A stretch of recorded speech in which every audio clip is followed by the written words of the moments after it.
নমস্কার বন্ধুরা, বিট্টু রান্নাঘরে তোমাদের সবাইকে স্বাগত। আজকে তোমরা সবাই দেখতে পাচ্ছ আমাকে সাজাগোজা এরকম। আমি আজকে এক জায়গায় চলে যাচ্ছি আমার দিদি বাড়িতে। তো আমার দিদি বাড়ি খুব একটা দূরে না, তো আজ 6 কিলোমিটার 7 কিলোমিটার হবে। তো আমি টোটোতে যাচ্ছি না, বা ওইদিকে তো বাস চলে না গ্রামের ভিতরে। তো যার জন্য আমি আমার স্কুটি নিয়েই চলে যাব।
দেখো বন্ধুরা, আমি কিন্তু আমার দিদি বাড়িতে চলে এসেছি। আমি চেঞ্জও করে নিয়েছি, ওই শাড়ি পরে ঠিক লাগছিল না। তাই দেখো দিদি বাড়িতে কত সামনে সামনে আম গাছ রয়েছে, কত নিচে আম গাছ, আরও ওই যে কত আম গাছ রয়েছে। দিদিদের আমের বাগানই বলতে পারো, অনেক কটাই গাছ রয়েছে।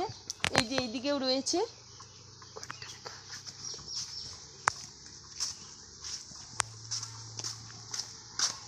আসো,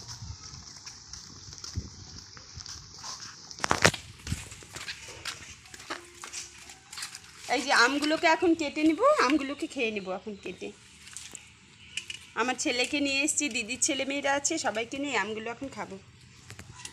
দিদি বাড়িতে এসে বিকেল হয়ে গেছে আমাদের আস্তে আস্তে। তো এখন আর আমি ভাত খাচ্ছি না।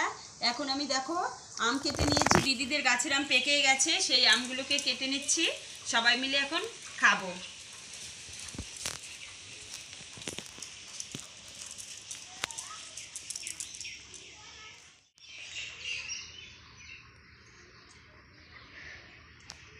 টেস্টি, খুব টেস্টি। ভালো। দেখো দিদি বাড়িতে এসে যে আম কেটে নিয়ে আম খেয়ে নিচ্ছি আমরা।